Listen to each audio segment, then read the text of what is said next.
Hey guys, welcome to my channel, and in this video I'm going to show you how to hard reset Redmi 12 5G smartphone. This is helpful for those who have forgot their password.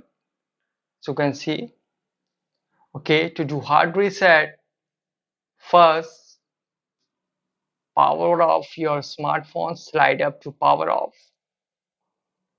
So as you can see, it is successfully power off. Now press and hold volume up and power key together for a few seconds. Press and hold it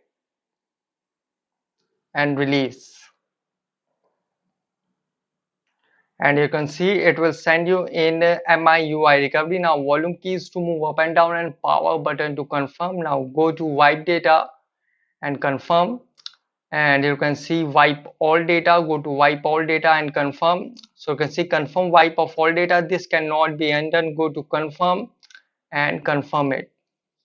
So you can see data wiped successfully. Now back to main menu, reboot and reboot the system. And guys, after hard reset it might take some time to boot up the device, and after hard reset when it asks for password, use Google account instead to unlock the phone. So guys, this is the method to hard reset Redmi 12 5G smartphone easily. Guys, thanks for watching. If you have any query related to this video, let me know in comment section below. Please like, share, subscribe and click on bell icon for the latest updates.